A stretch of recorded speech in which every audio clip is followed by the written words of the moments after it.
I'm Penny Githens. I'm currently the president of the Monroe County Board of Commissioners. I have here with me tonight Julie Thomas, who has been a long-standing commissioner, and before that she was on the county council. And over here in the matching blue shirt, we came as twins tonight, is my colleague, another Board of Commissioner member, Lee Jones. We are your Monroe County Board of Commissioners, and we've been listening to folks talking. Our role is the legislative and administrative function of the county. We do not have responsibility for fiscal items, but as part of that, we oversee all the buildings. So that's why we're involved in this whole process. Years ago, Monroe County Jail was declared to have unconstitutional, inhumane facilities. And we were instructed that we had to come up with something different. We have had a study done that looks at the current jail, the processes of what's going on, and our current jail, we can't rehab it. The design does not fit with current standards. Current standards are that you build a single story for your jail, and there are a lot of reasons for that. Part of it is that you don't want to be using an elevator in a jail. You don't want to have to move your food up and down in an elevator. You don't want to have to move your clothing and your laundry up and down. You do not want to have transport inmates up and down in an elevator. And that's one of the things that we currently have. Elevators break down, which is part of the reason you don't want that. So I know you're all here tonight to talk about the jail location, and we wanted to give you just a little bit of a background about things. I noticed that you've all been looking at the maps, and we want to talk about those more to answer your questions. But we really want tonight to be a give and take. We want to hear from you. This is not a done deal, and we want to say that at the outset. Sheriff Marte, who I think is doing a fabulous job at this point, he and his staff, had planned to be here tonight to speak with us, and late this afternoon there was a gas leak at the jail. And so we're having to make sure that everybody's safe. We may have to move certain people out. So that's the only reason Sheriff Marte is not here. We had invited the city council, the county council, and the mayor and others to be here with us. Unfortunately, they aren't in attendance, but we hope to see them on Sunday afternoon at RCA Park if possible. 3 o'clock, yes. And we're hoping for good weather. So there are issues that we have to consider as we look at a jail location.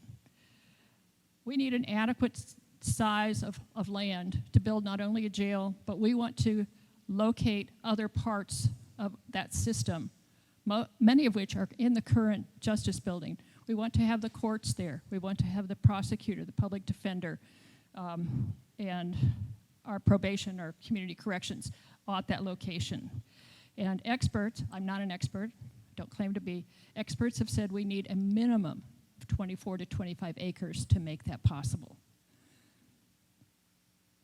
We, as the county commissioners, as we started to think about location, neighborhood was a priority for us and remains a priority for us. Our first choice of land was on Fullerton Pike, and the area was just inside the city limits. We had to go to the city planning and then the city council to say, would you rezone this to allow a jail? Because it was not zoned for that, and the answer was no. We also asked both the mayor of Bloomington and the city council if we could use the old hospital site known as Hopewell, because that would have fit our needs, and not everything would have had to have been co-located. We could have left probably the public defender's office, prosecutor's office, and stuff downtown. We were told no. So, but along with that, we have heard from many people, some of whom are county officials and a lot of the city folks. They want the jail and the complex that we hope to build with it to remain inside the city limits. So I guess also members of the Monroe County Council and other elected officials have expressed a strong preference to locate the new justice complex near existing services and on an existing bus line. So I want to give you a little history of what we're considering right now, which is known as the Thompson property. First of all, we do not own this small little square, and we are in the process of seeing whether we can acquire it. This land was purchased in 2002 by the county, and prior to that acquisition, we had rezoning done that would allow for a jail and a youth detention facility on that site. So it has been, that was in the works, and that's what was planned for years ago. The site as it stands now is approximately 87 acres.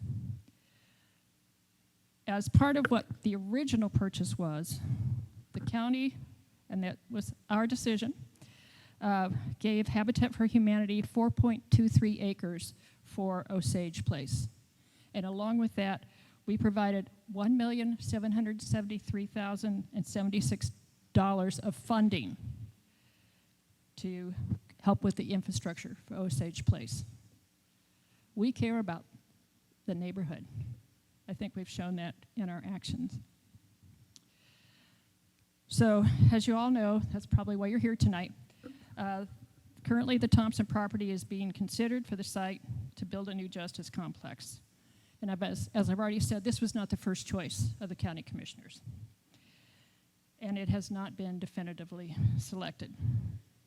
It is large enough to allow for the co-location of all the departments with the jail.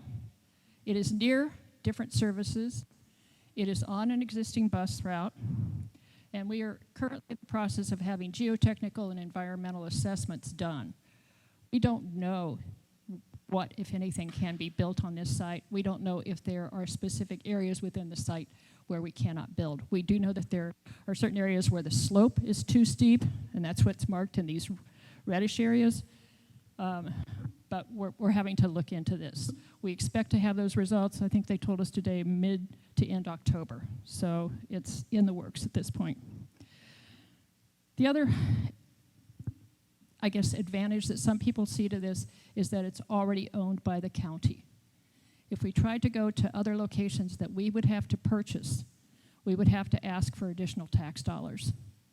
And so that's one of the reasons that others are looking at this strongly. But the other advantage,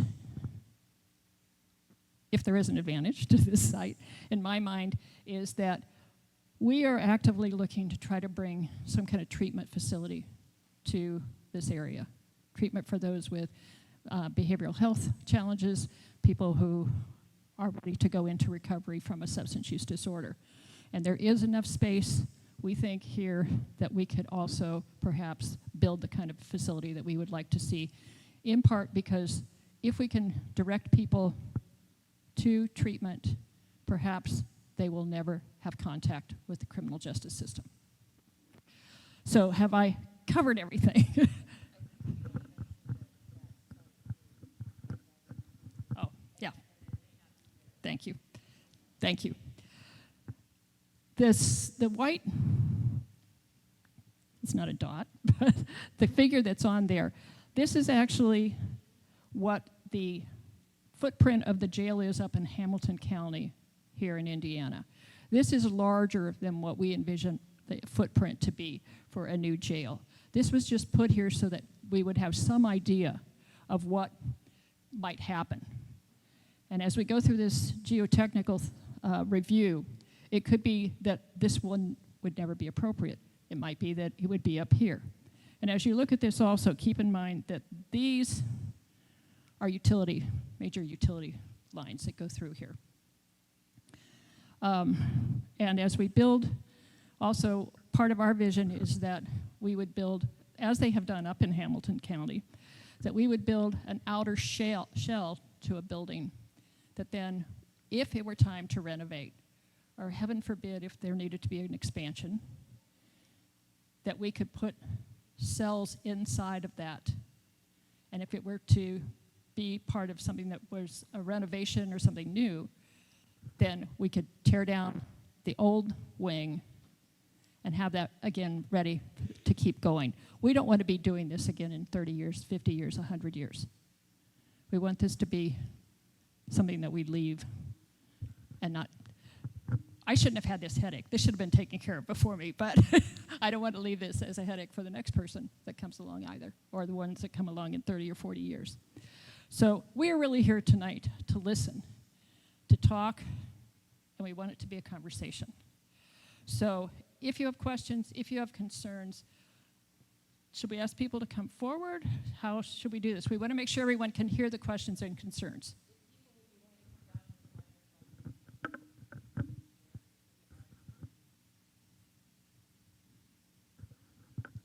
Tara, hi. If you wouldn't mind, because we're taking some notes, let us know who you are and whether or not you live in this area. Okay. Yes, my name is Tara Deppert, and some of my main concerns really are, number one is that we're all stakeholders because we're property owners here and we're neighbors, and we're the ones that are going to have to deal with the foot traffic and the traffic.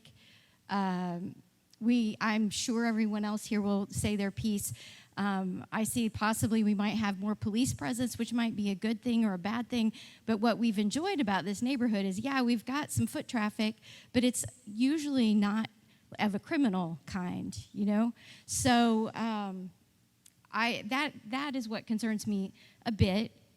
One of the public defenders made a comment that this location was good because people that didn't have transportation could walk to services.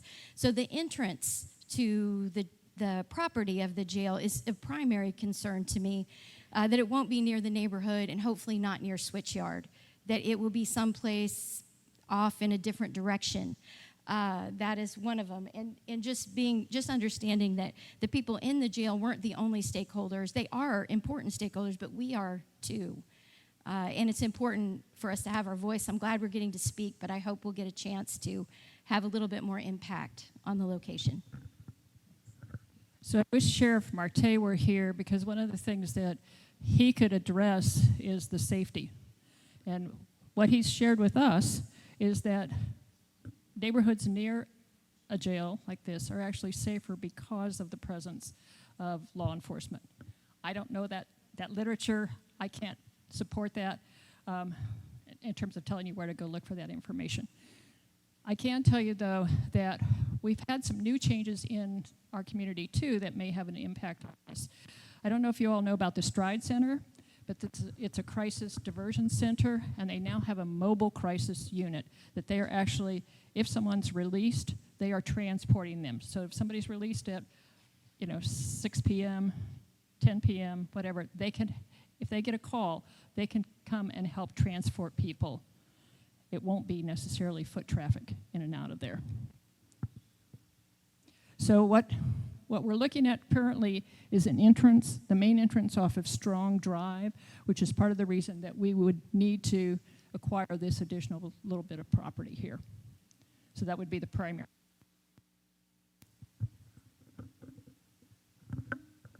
Please.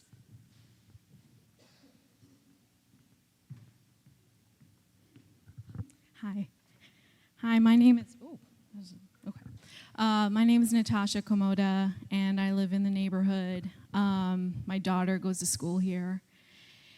And I'm curious, you mentioned you are big supporters of the Habitat for Humanity, and there was an article on B Square Bulletin, and I just want to read this quote statement from the spokesperson at Habitat, which I really agreed with, and I'm just wanted to share it with everyone.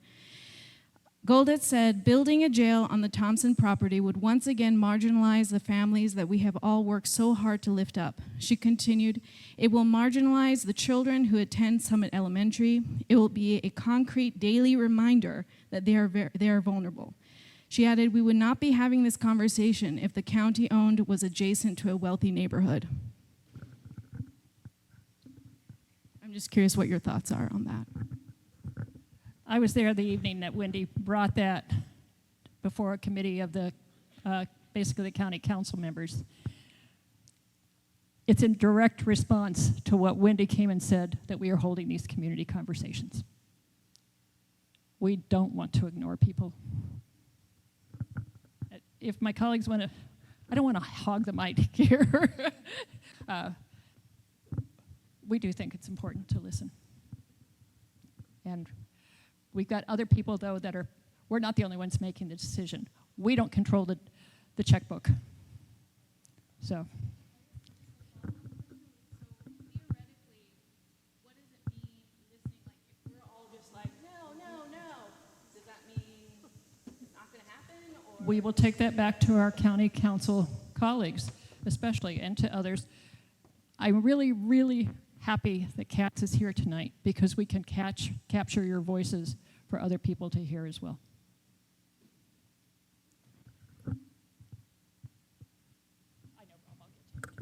I have written comments. I will be as fast as I can. I'm Megan Betts. I'm the director over at Mother Hubbard's Cupboard, and I'm here because we as a human service provider in the area have been invoked in this conversation as a potential benefit to this location. I agree that all folks should have easy access to the services that they need, but I want to reiterate that the best way to support our work is to prevent folks from becoming food insecure so they don't need easy access to us. Moving community members into jail increases the likelihood that they would experience food insecurity, so rather than putting them closer to us and incarcerating them, we encourage our community to stop incarcerating them and prioritize investments in building a community where jails become obsolete, an alternative approach to not needing this in 40 to 100 years. That's a better way to support our work and our budget and the folks who depend on our services. Additionally, I want to encourage our community to question if we need a new jail and if it needs to increase in size, considering, to my understanding, the jail as it exists hasn't been at capacity since prior to COVID. I understand we're starting to get some more insight on why the current site isn't appropriate. I would love to hear more about that, given its existing proximity to some of the other assets that we need, right? I would also really encourage us to think about what it does to individuals to couple mental health services and substance use services with the carceral system. Finally, I want to be clear that no one deserves to be pushed to the edge or the periphery of our communities, and that regardless of where we are in any given moment, we're entitled to take up space in our community.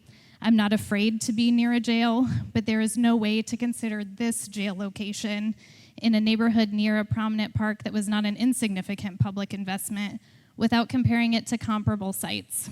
I think it's telling that Hopewell wasn't even up for consideration, and I wonder how the city, county, and public would respond if this were near, say, Bryan Park.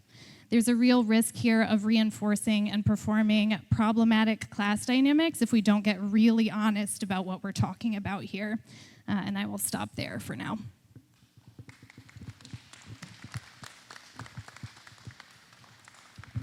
Thank you, Megan. When I talk about treatment, it doesn't have to go there, first of all, but also we are looking at ways to keep people out of the carceral system.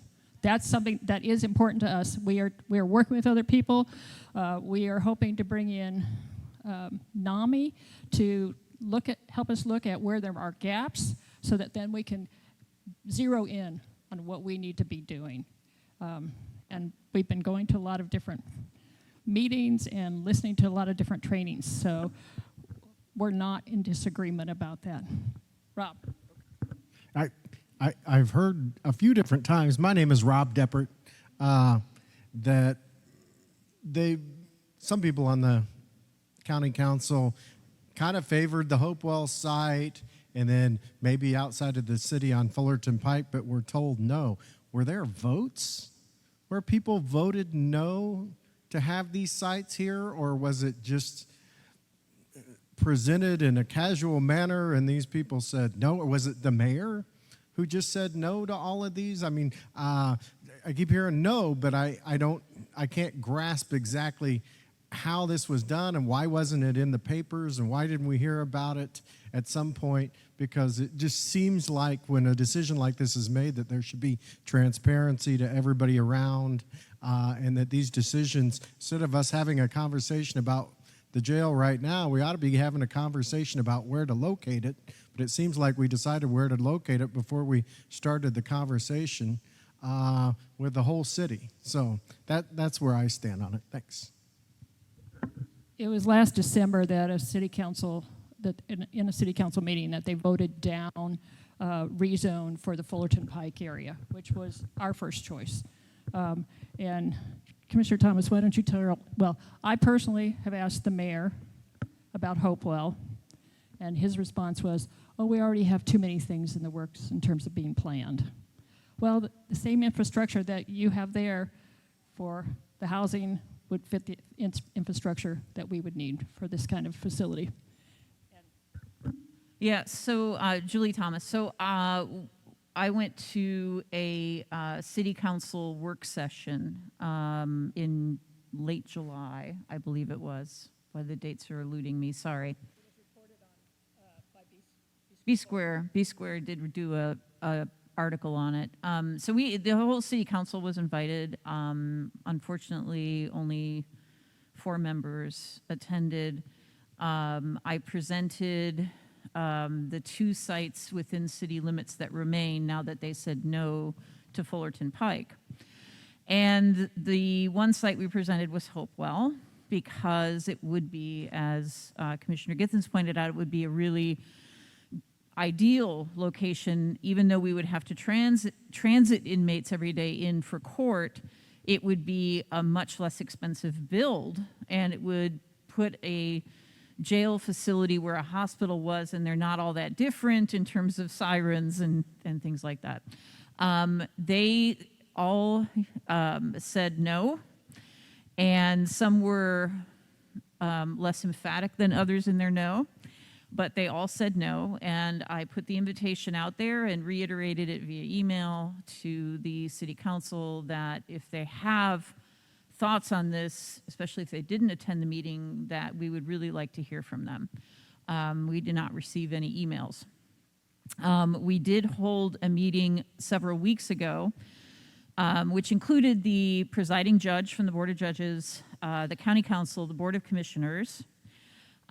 We included the sheriff.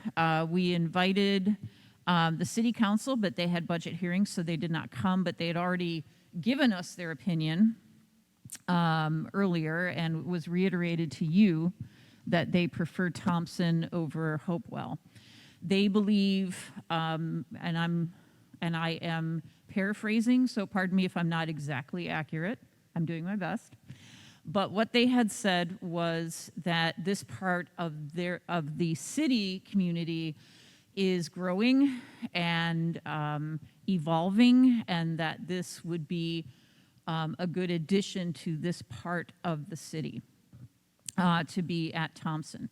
There's plenty of space for all of this, and again, this little white outline of a jail is, in my mind, probably the worst case scenario in terms of siting, but I don't know what we're going to learn with the geotechnical, because we don't have any idea what they're going to come back with. So if those slopes are man-made, we can definitely do something else with this property in terms of siting this and the Justice Campus further away from where it's sitting now in this example. But if those are natural slopes, we have another problem. So we have to find that out, and that's one of the things we're investigating. So this is actually the perfect time to have this conversation, because we have now heard from officials in the city that they are interested in this site. We've heard from the sheriff, he's interested in this site. The presiding judge is interested in this site.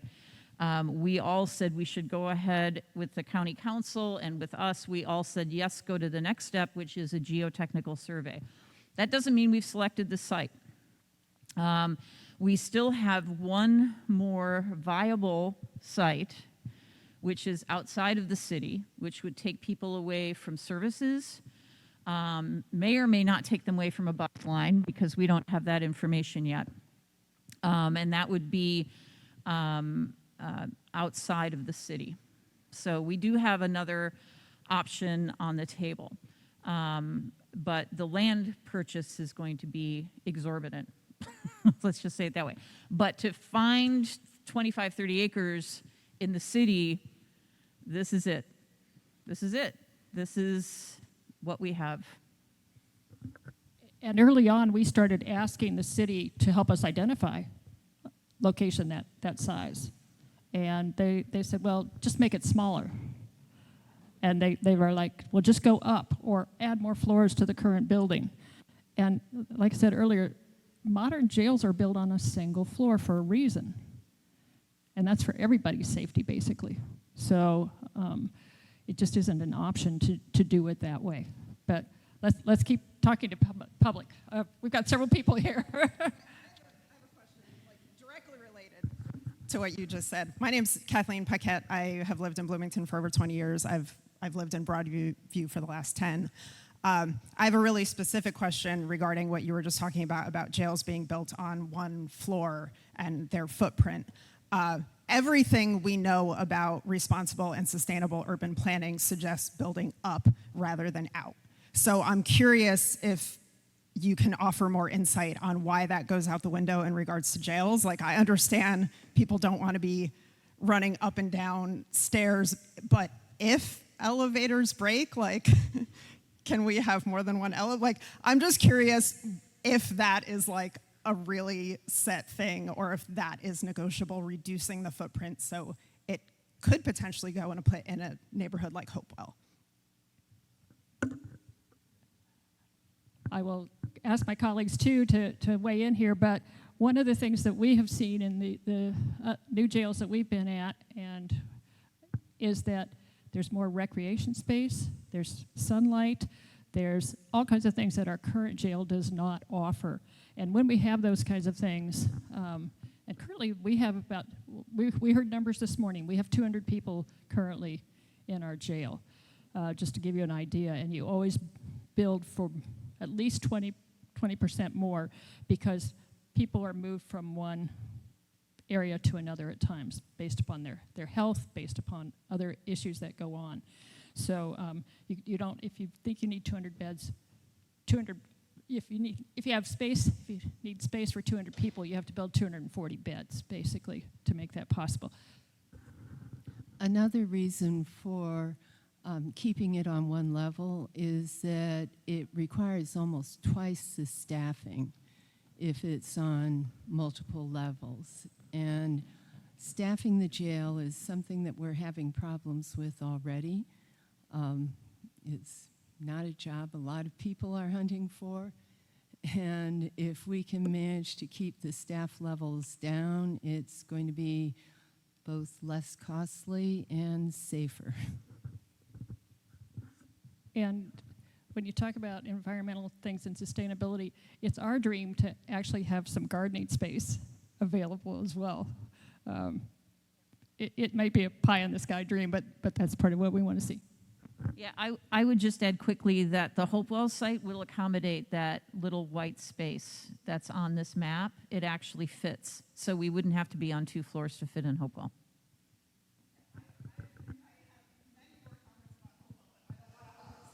Okay. This woman had her hand up occasionally. Yes, ma'am. Thank you for the opportunity for the community to give feedback. My name is Hannah Chudley. I live in the area.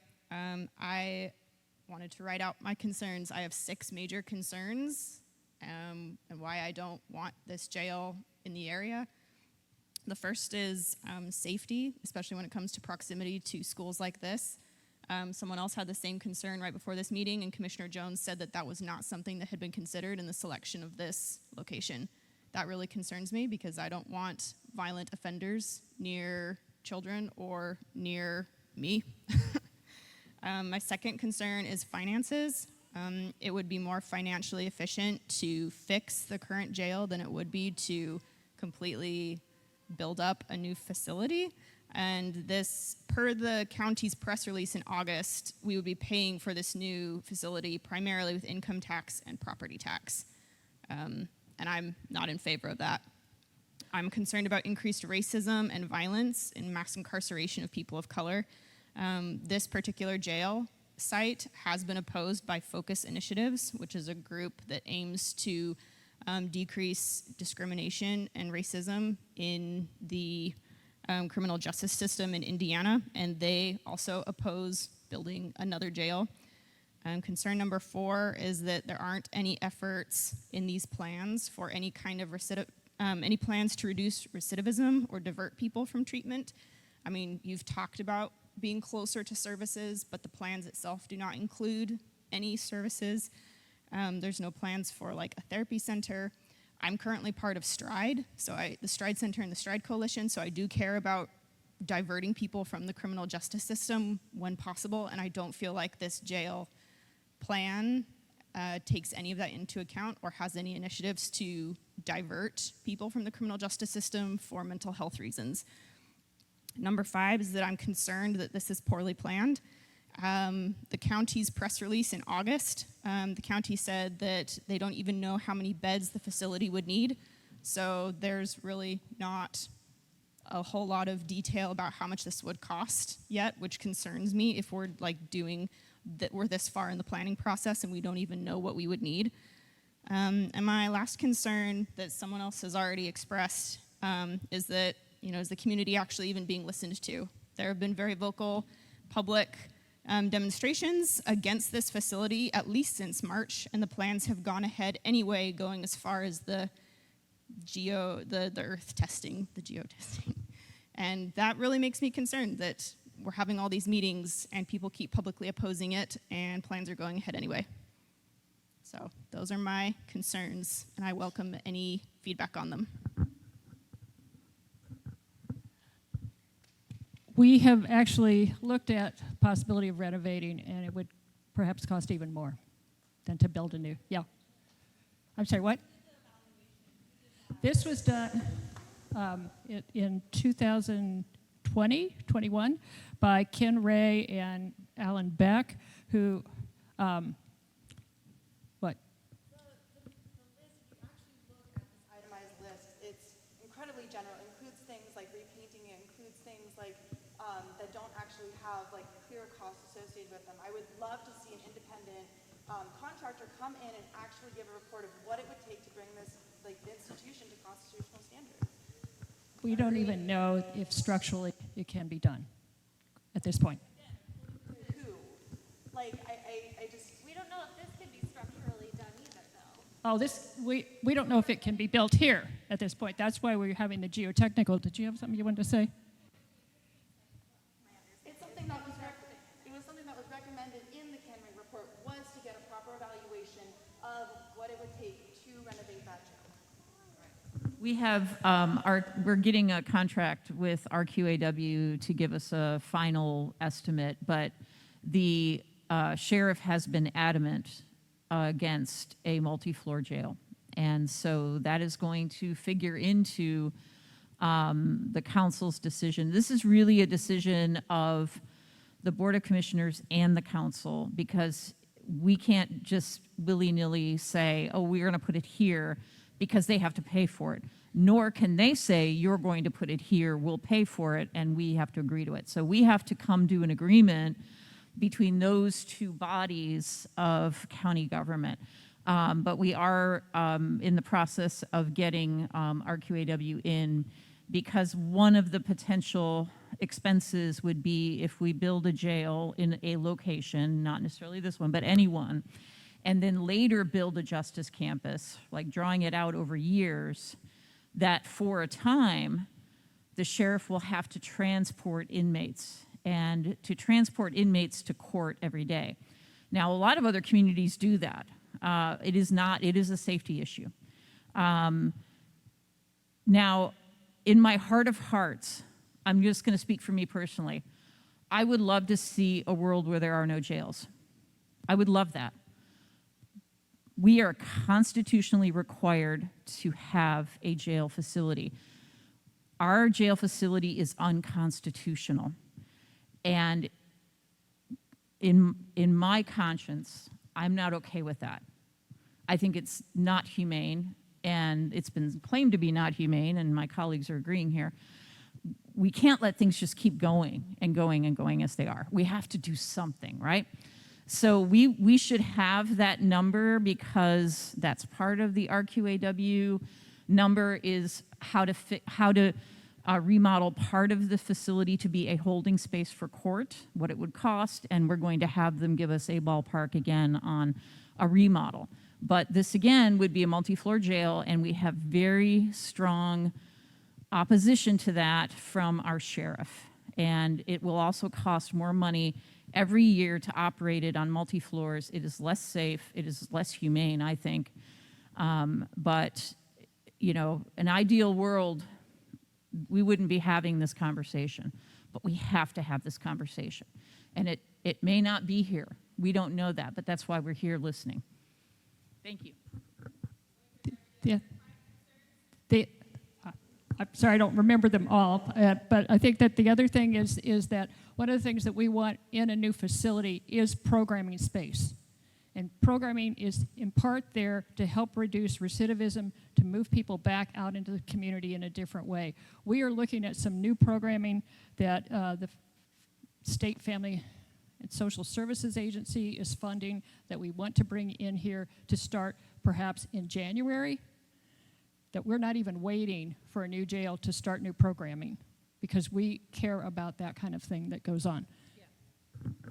Just to address, I think I listed your concerns, and 2 of them are related to the county council, which are budgetary, and that is a big issue, and we recognize that, and we would like that information too. And they are working through their process. They will be here Sunday, or many of them will be here Sunday at RCA Park at 3 o'clock to have this same conversation again with maybe a lot of different players and new people. So please invite your neighbors and friends to come too, because we do want to hear this. And we are listening to you. I'm taking notes. So yes, it does have an impact. It does have an impact. It impacts the way I look at this site has changed because of you all today already. So let's keep this conversation going.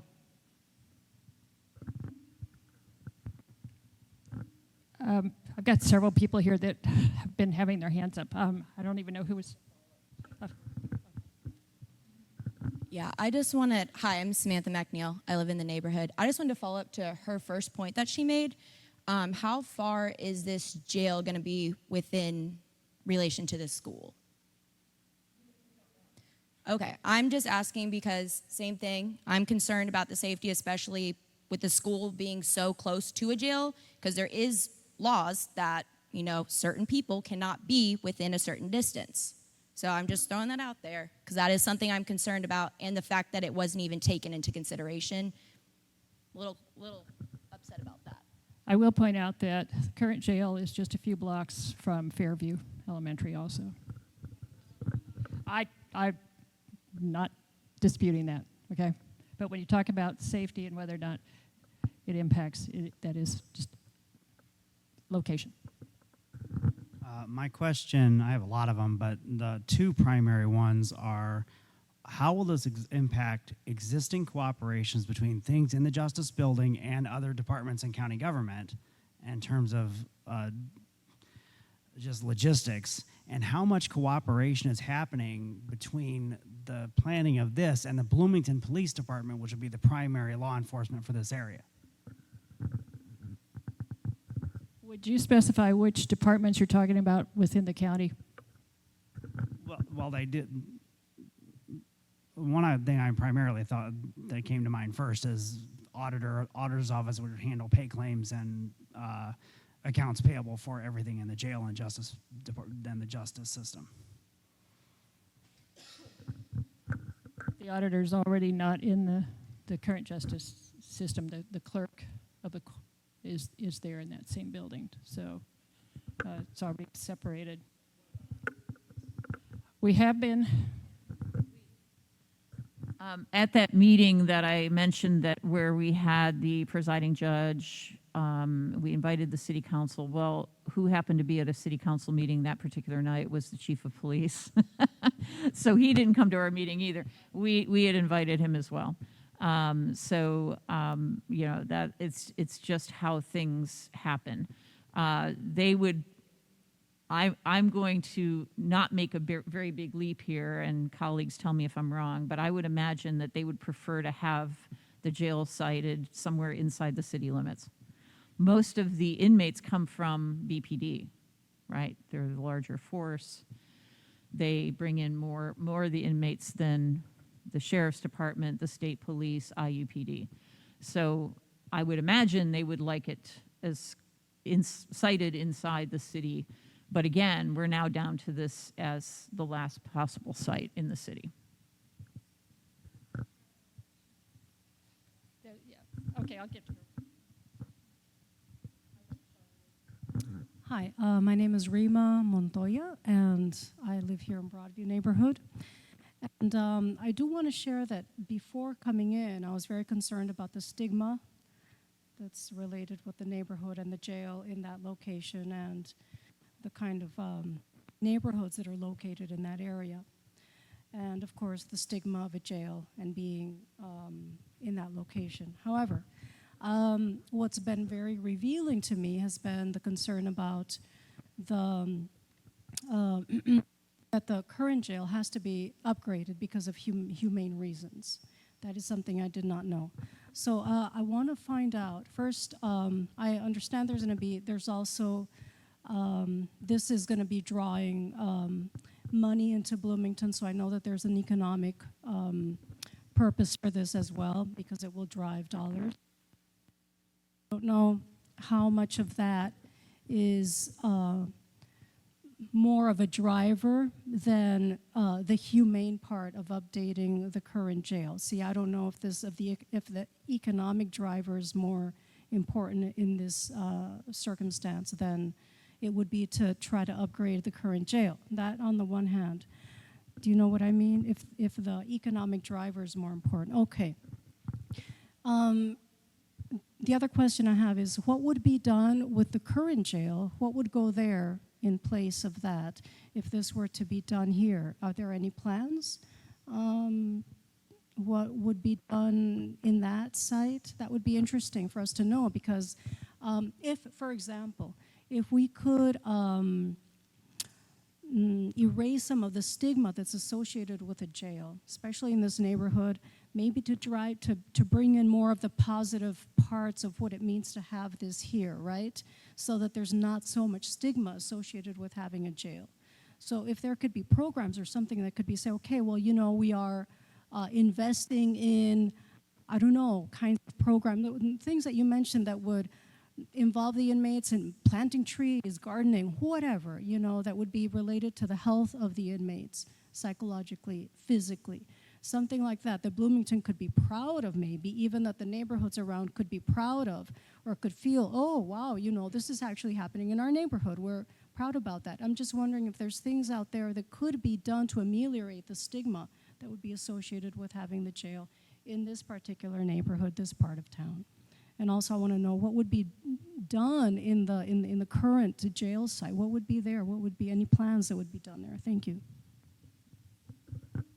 So in part, the city is wanting to keep the jail inside the city limits because it is an economic driver.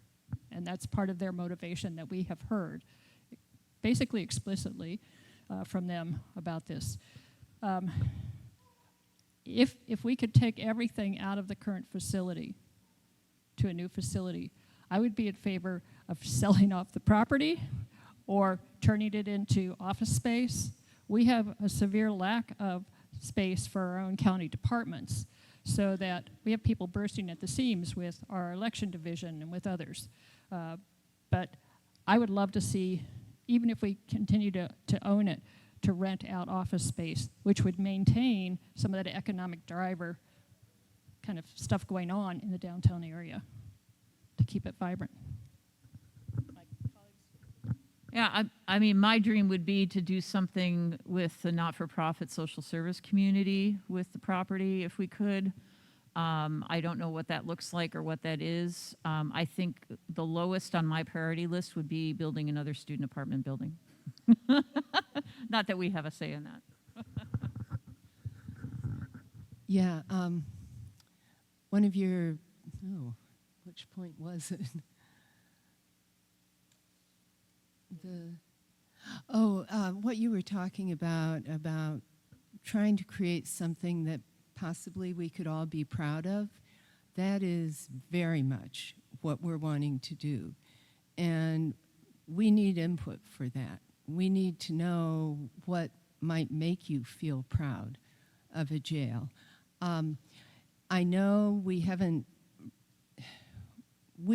had to prioritize things in a certain way, and people are anxious to hear a lot of questions answered that we, to some extent, feel we need to have a location and a budget before we can actually answer a lot of these questions. The county council, of course, is responsible for supplying us with a budget. But if we can afford it, I would very much like for this to not look like a jail. I would like for it to be a place where people can actually heal rather than be made worse. These are all aims of ours. As has been said, we're constitutionally required to supply a constitutional jail, which we aren't doing right now. Charlotte, there's somebody here that's had her hand up for a long time, and I will get to you next, okay? You're not leaving? Okay. Hi, so my name is Tashai Tischler, and I don't live in the neighborhood there, but my daughter goes to school here. First of all, I want to commend you all for thinking about, things such as programming and services that are designed to divert folks from jail. As someone who's been in the criminal justice system on the reform side for over a decade and a half, I studied this stuff, I breathe it every single day. It's my job. It's my job. So I want to commend you all for thinking along those lines. Those things are critical to completely reforming the criminal justice system that we have, that was designed to work exactly the way it's working right now, sadly. With that said, there are things that I think, based on what I'm hearing, are not taken into consideration that I think really should. One of them is, someone mentioned the proximity to the school. At the end of the day, we have children here who are, we're trying to grow into productive members of society, and we know what it's like we know that your community matters, right? What you see in your community, that is who you are. And so it's important that we think about the physical location, what it looks like and where it sits. I also want to say that if you look at jails across the country, it is going to be hard for you to find one that is in a wealthy, stable, thriving community. It just doesn't exist because, again, the system wasn't designed to put places like jails in places like that, right? So something to consider. The folks in the jail in Monroe County, they're humans. They're our brothers, they're our sisters, they're our neighbors. We need them. We need them. We need them in the community to be contributed members so that we can all thrive. Not them, all of us. And so we need to think about how can we support them while they're there. They're captive audience, and I hate to say that, right? But they're there. Whatever the reason is, they're there. So how can we support them and make sure that they leave better than they went in, if they have to go in at all? If it was up to me, I would literally blow up every single jail and prison in this country and figure out a way to do something different, right? If we didn't have them, what would we do? And so one of the questions I have, what's the capacity of the jail right now?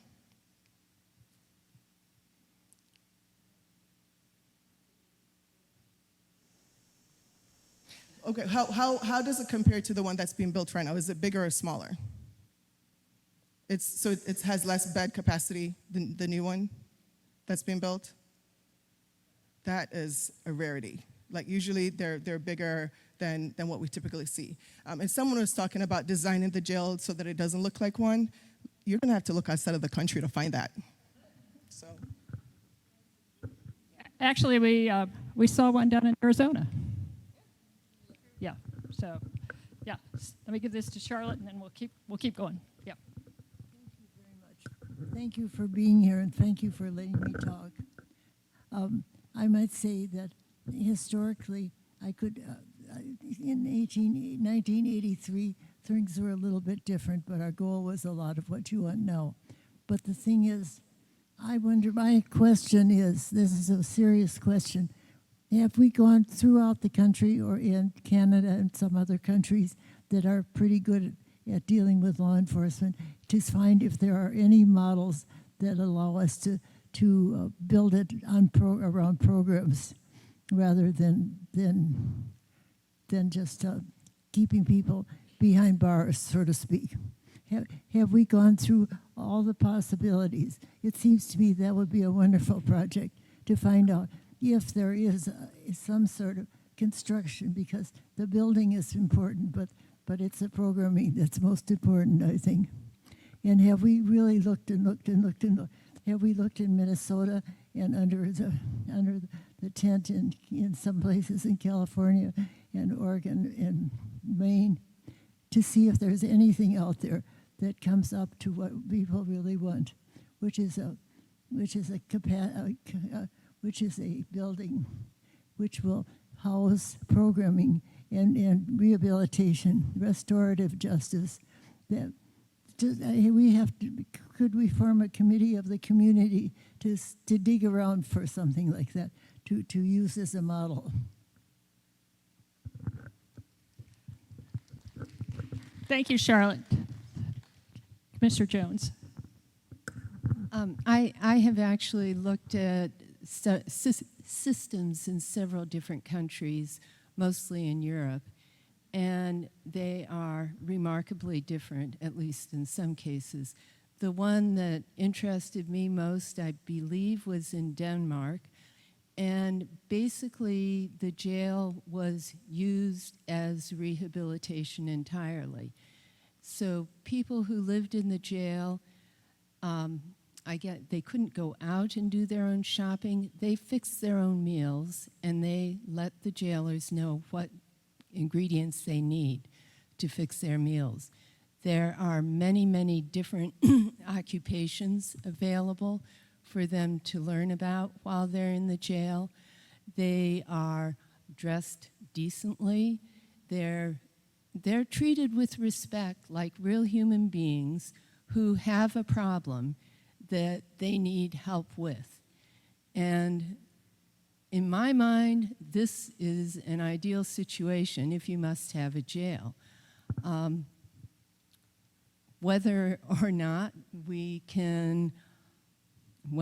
our community would accept that, I think, or whether or not we're willing to pay for it, are things that would have to be determined. Commissioner Jones is right, and it's a great point that there are a lot of different ways to do this. And programming is one of the most important things to us, and it's one of the things we've looked at quite a bit as we've looked at other locations around the country and met with folks, and even around the state. But you have to imagine stars in the sky, and you have to imagine that one of those stars is programming. Programming is the purview of the sheriff, an elected official. It is not our job, nor can we actually impose ourselves onto the sheriff as to what happens inside the building. Our job is only the building. But we want to create a building that will encourage programming to the highest extent possible. And the third star in the sky belongs to the county council, and the county council has to pay for the sheriff's programming and jailers, and they have to pay for the jail. They have to use existing tax dollars or assess a new tax, short-term tax, to pay for the construction of a jail. All of us have to work together, and in the middle of all of those stars, you also have the rest of the criminal justice system. And so if we have judges who are willing to utilize programming and are supportive of programming, that helps. But those are elected officials as well. So in the county, there are a lot more elected officials than in the city. And we do all work together because we have to, but it makes for a better outcome because we are dealing with a lot of constituencies at the same time, if that makes sense. So we could talk about programming, however, and we will pass these notes of interest along to the sheriff and to the county council, and they can now see it on CATS. But our concern as commissioners is where to build a building. And that's not to say your points are not important. They are very important, and we appreciate hearing them. We would really like to hear other thoughts on siting and location. And for me personally, one of the questions I have for all of you is if it's not where the white blob is on the map, but it was elsewhere on the map, how would you feel about it then? Because it would be further away, perhaps on the other side of a slope. I'm wondering if it's just because of where it is sitting on that map now. Thanks. And I know that we're not going to be able to get, I want to get to some of the people that haven't spoken yet. Hi, my name is Autumn and I live in the neighborhood. So I have a few different things here. The Fullerton Hopewell sites, I want to go back to that real quick, but thank you all again for being here and for all the things that have been talked about. You keep saying that you were told no, just no. Were you given a reason why no? That would be the first thing. What was the reason no? It was my understanding that the Fullerton site was a no because it would take away the opportunity of large businesses to be out there. Is that good enough? Is that a good enough reason? You know, is it a good enough reason? Just because it's going to keep large businesses from being out there. Secondly, so you mentioned also for multiple floors and the safety and of taking inmates up and down. I look at hospitals and they have multiple floors and those are sick people and they're doing fine, it seems like. What does it mean not constitutionally sound? I have no idea what that could possibly mean, and if you would please explain that to us. And for office space, if that was there, wouldn't the building have to be renovated? Wouldn't there have to be some kind of renovation to do whatever plan you wanted, unless you took the building out? There would still have to be a renovation, a drastic major renovation, I would imagine. And then lastly, has there been any significant studies? I'm a realtor, so of course I think this way. Has there been any significant studies of other communities who have a jail within this proximity? I don't care where on the map it is. I really don't care. It makes no difference to me on this side, that side. It's the whole idea of the jail being here. We have really a great, kind of the best kept secret on the south side. You know, we have all the trails and we have Switchyard and we have the farmer's market. To me, this is the best side of town. And it would just kind of taint that, as someone else had said. But we have a great little community here. I raised my children, my grandchildren, built my house when Countryside Lane was a dead end. So I've been here. So have you done significant studies on property value? What that might mean for us? Because we know it's not going to go on the rich side of town. There ain't going to go anywhere on the east side, right? We're not going to do that to those guys. And so, but for us, you know, has there been significant studies like this? What was this, Hamilton County Jail or something you said? Where's it located? And what's the neighborhood that's around it? You know, I don't know, so I'm just asking. But has there been a significant property study on what it could potentially do to the values of our homes? And do I need to sell right now? Thank you. Wendy, you had referenced one time when we were talking that it didn't seem that having a jail near your home negatively impacted the value. Would you know about this in a way I don't? I just did a quick, hi Autumn. I just did a quick Google search and it didn't turn up anything as egregious as I was thinking it would turn up, but I do think it's a fair question to say that needs to be taken into consideration so that once again, we're not making people vulnerable who have worked really hard to to establish themselves and build some hopefully generational wealth, and we're not negatively impacting you. So I think that's fair. And up in Hamilton County, if my memory is correct, it was in what seemed to be a pretty commercial area. And in Vigo County, it was partially commercial. I don't know if either of you remember this any better. I know. Vigo, well, I know in Hamilton, the areas I drove through to get there were residential, but we were there once. So. Yeah, in Hamilton, it seemed to be mostly a pretty commercial area, but in actual fact, one of the things that kind of shocked and startled me is that it's right across the street from a school.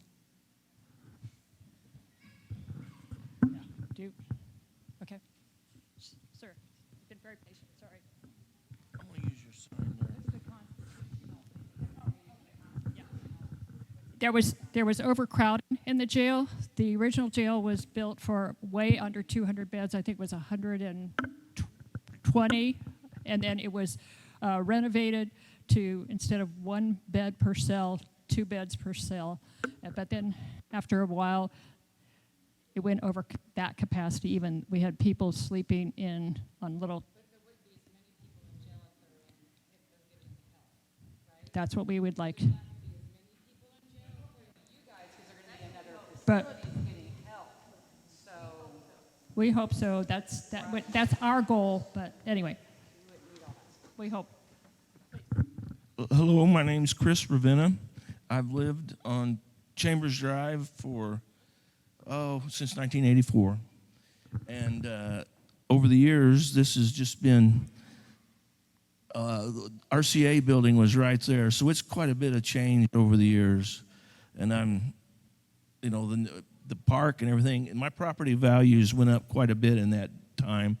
And I just want to say that I'm okay with it coming in, and the devil's always in the details. That's all I got for you. I can hear a lot better out here, too. Oh, thank you, Chris.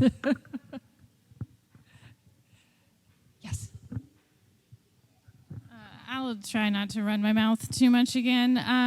I hear this idea of like stars, and I get that. I would encourage us to make the North Star abolition and decarceration. Like, this is the moment. Like, if I'm a director of a nonprofit, right? So if I came with a case for a capital campaign and I didn't understand before I had a blueprint to build a building exactly how my programming was going to be outlined and how I was going to use or not use the beds, no one would give me money.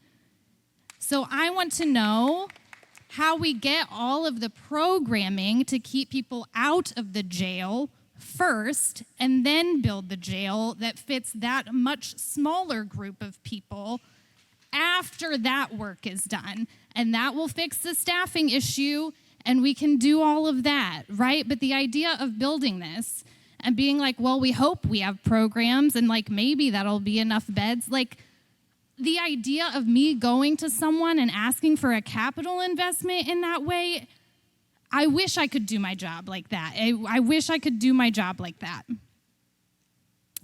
But regardless of how the programming looks or how nice the grounds are, I want us to never forget that they are in jail.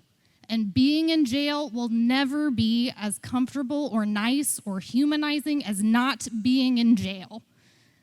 So let's please just like not lose sight of that part.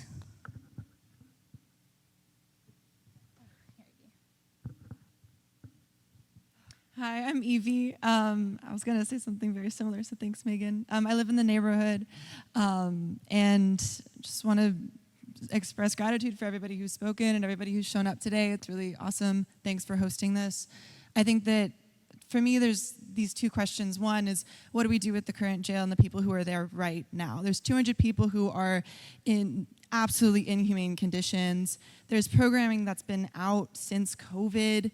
Like, are in-person visitations allowed right now? Is programming happening from the library? All of these things that, again, I would love to not have a jail, obviously. Most people would, So what is being done for the people who are there right now? Even if this does get online, right? We're looking at what, 2, 3, 4 years before the building is built. And then that's not even considering the co-location of services. There's so many people who are in jail right now that are there because of administrative problems, right? Like they didn't make their probation meeting. They didn't make their court hearing. They, broke some mundane probation requirement that was unique to their probation officer. There are so many other, aspects of the carceral justice system that also need to be examined, like in addition to things outside of the carceral system, like better treatment facilities, more affordable housing options, things like that. And I just would love to hear more serious conversations about that. Like there was the Community Justice Response Committee. For how long was it? A year? More than that? Those conversations never went anywhere. There are so many experts in this community who are doing this work, who are keeping people out of jail, who have the evidence, who have the relationships, and I haven't seen those relationships go anywhere with these conversations. So that's the one question. The second question is kind of, how do we keep people out, period? It's kind of the same question, but like someone brought up, like, what would we be proud about having in this neighborhood?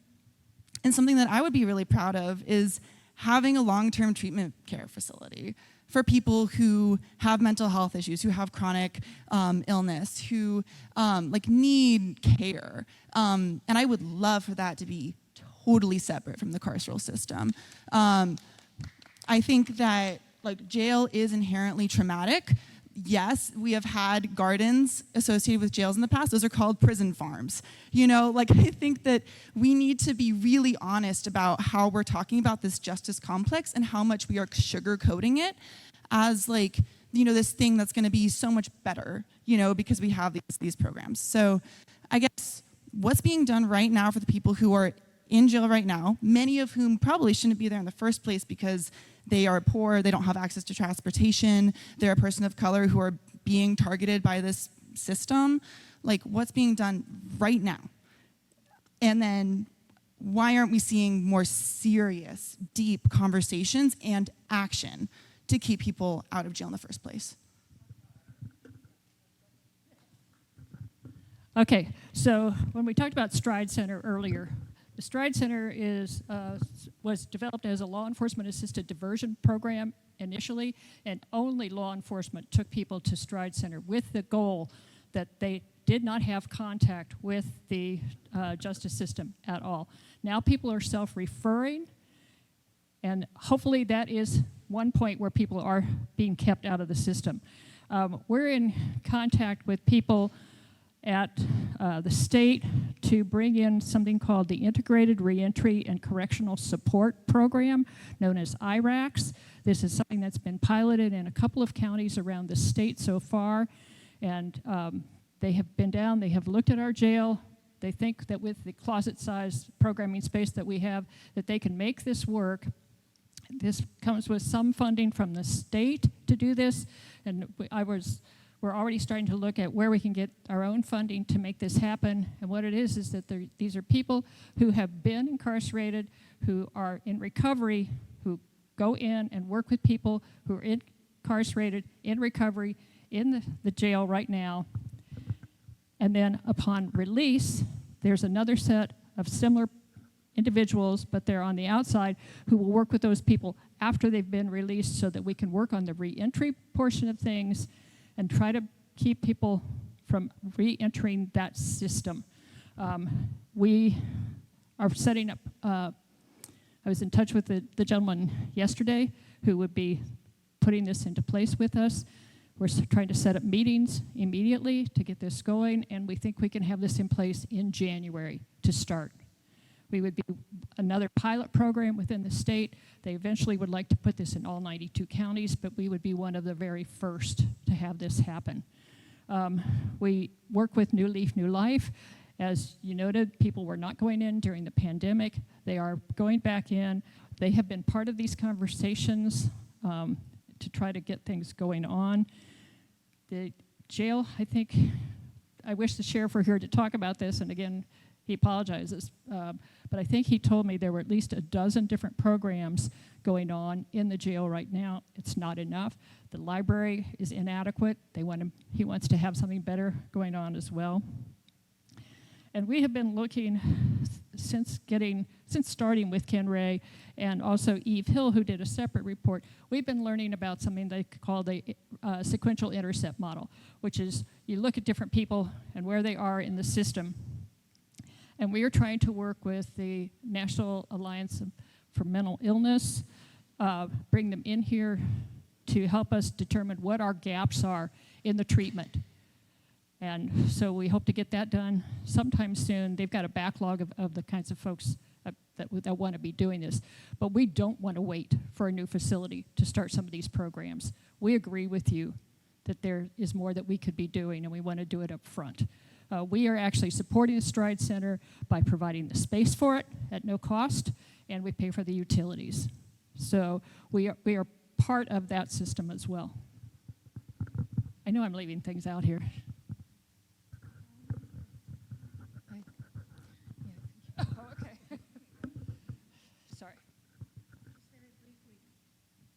Hi, I just wanted to ask if the funds were diverted from, that's going to go into the cost of this, into these programs, would we be able to avoid this altogether? Because or is the economic drive of this more important than the programs?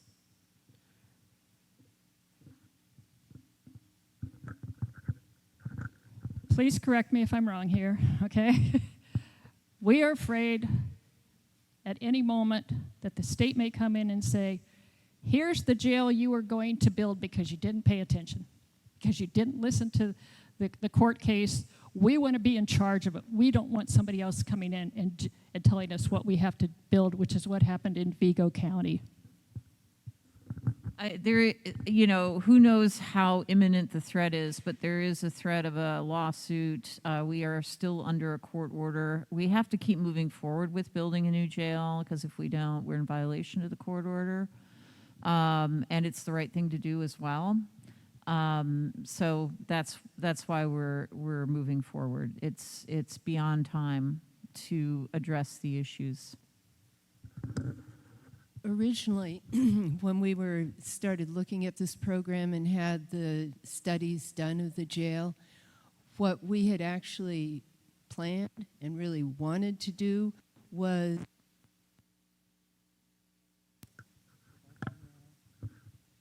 is this on? Yes.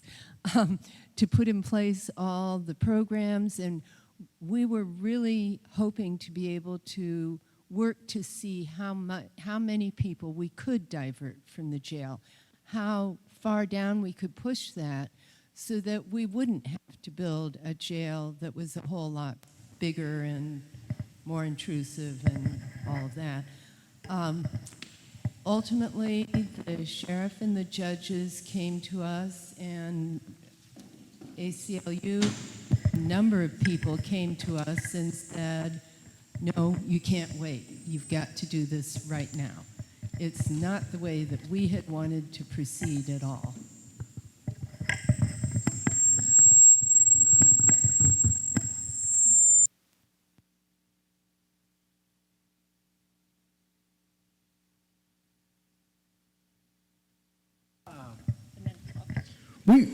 I sat through a presentation on Hopewell, and it's really a lot of drawings on paper. They don't have any of the basic, I don't know what's happening, but they don't, nobody's bought any of these properties to develop the area of Hopewell right now at all, or even renovate the few facilities that are there. I mean, they want to do 1,000 units in there. It sounded nice that they wanted to put a lot of affordable housing in there. There isn't a lot of affordable housing in Bloomington. And I worked for HUD. I tried to preserve affordable housing for 3.5 years.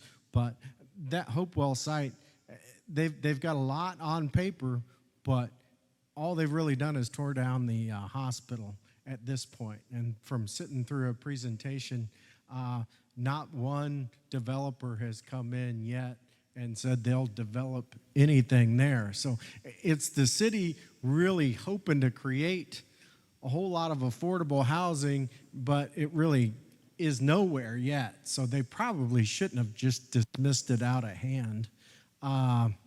And I know they got a lot of dreams. They're going to build a lot of multifamily housing and a lot of affordable housing. They don't have in place how they're going to keep it affordable. They're not going to require vouchers, these places, to accept HUD vouchers. So I was kind of shocked to learn that, having worked for HUD.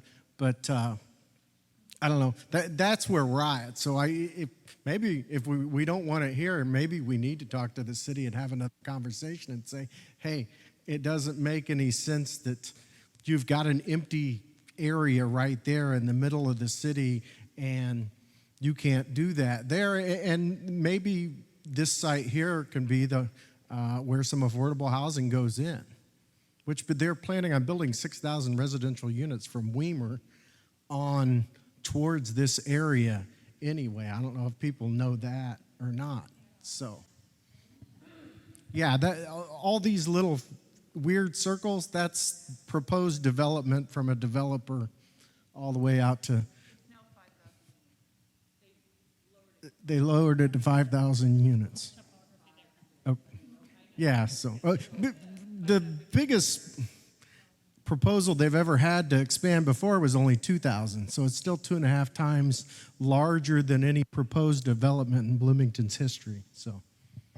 And I will say that Rob and Tara and I yesterday heard about what is going on at Hopewell, and they are looking for developers. It's not a done deal. Yeah. And that was from the city's director of hand that we heard this yesterday.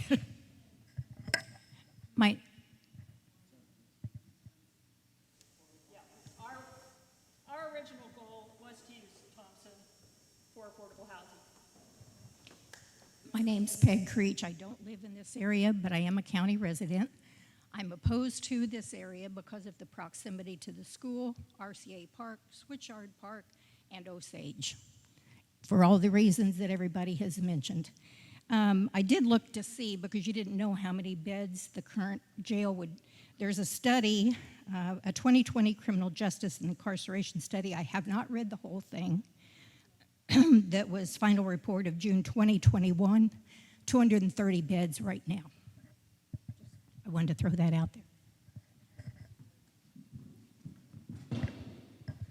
I mean, it seems that many people are saying the same thing about Hopewell, and I just want to add another voice to it. But financially speaking, it just, well, okay, before mentioning that, is it right to assume that the geological study at Hopewell is pretty much like good to go because there was already things built on it? And yeah, so it just seems like with Hopewell that the structure, the infrastructure is already there in place.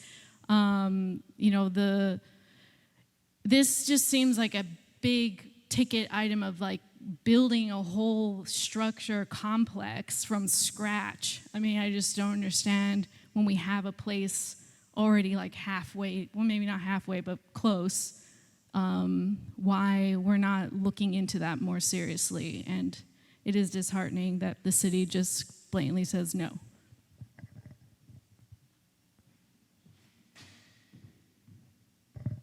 Maybe you all could call your city council people. So isn't this area the old Indiana University quarry? And there's big blocks all back in there and all that kind of stuff. So isn't that going to be like a huge task to, one, get the blocks out of there, to cover it up with dirt, to let it settle? You got to give that time, on and on and on. So it just seems like with this being a quarry, there's sinkholes and, you can't build within 50 feet of a sinkhole. And it just seems like a lot.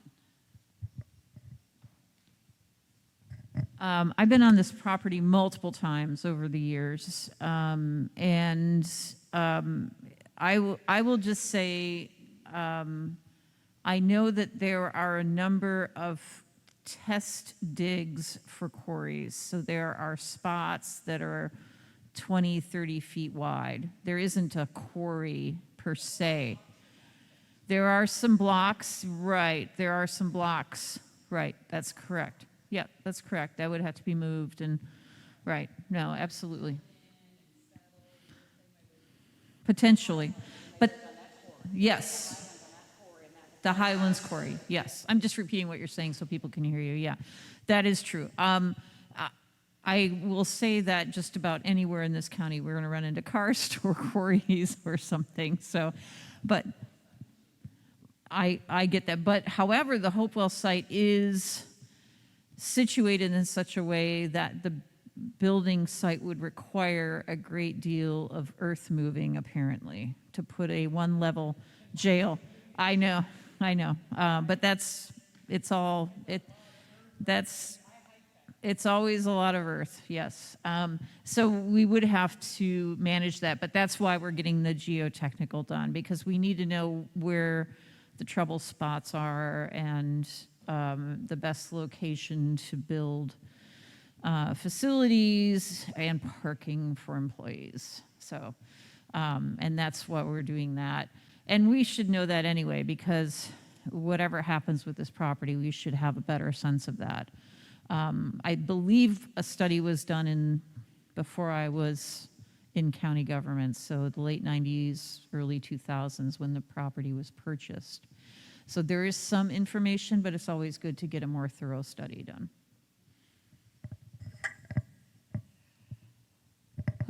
We had scheduled this for 6:30 to 8 o'clock. It's 7:56. I love the passion I've heard tonight. I love hearing. Well, thank you for being here, but also I really appreciate support for the kinds of programming that we want to see happen, and not when we build a new jail, but as quickly as we can make that happen. We don't want more people in our jail. I've been in there. I've toured it a couple of times. We all have gone and looked at other facilities as well.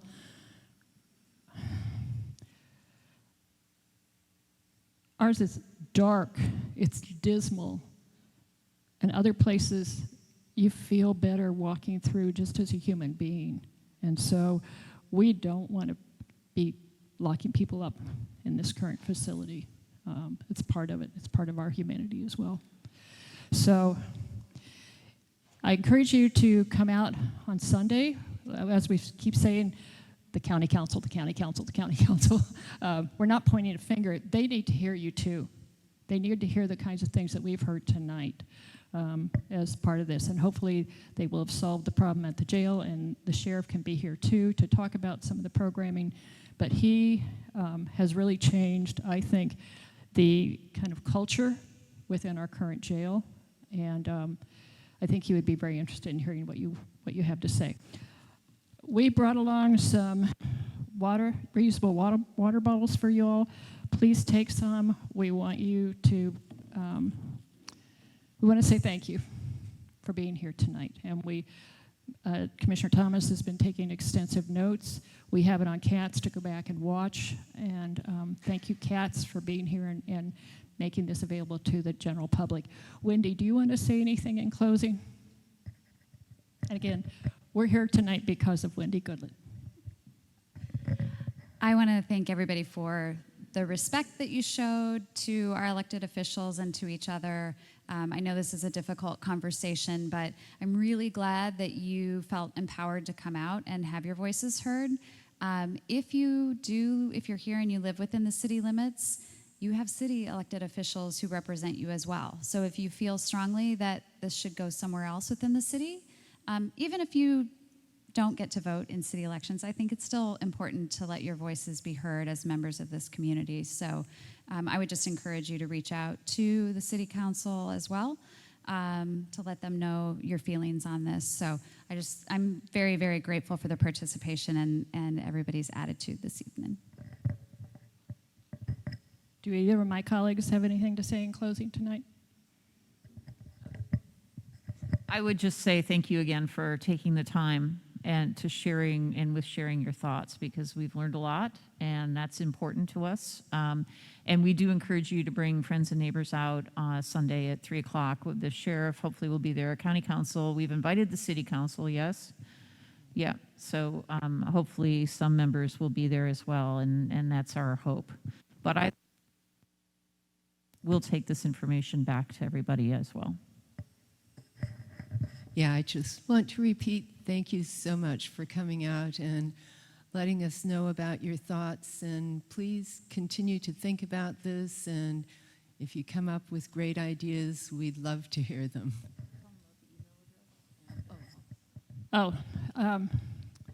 Here. We have an email address, Commissioner's Office. Sorry, there's no punctuation for those who teach English and grammar, and it's like nails on a chalkboard. Commissioner's Office at co.monroe.in.us. You are welcome to send us an email with your thoughts. If you have further ideas, we'd love to hear them. In addition, the Board of Commissioners hosts 6 hours of virtual office hours. In other words, drop in and see us sometime via Zoom. Those are available on the county calendar. Go to co.monroe.in.us. They're at different days and times of the days to accommodate as many schedules as possible. Join us for virtual office hours if there's anything else you wish to share with us, or if you have a friend or neighbor who wants to offer some insight for us as well. Thank you all. And we do take public comment at every single one of our commissioner meetings at 10 o'clock on Wednesday mornings. So you can join us virtually or in person for those also. Thank you all so much for coming out tonight.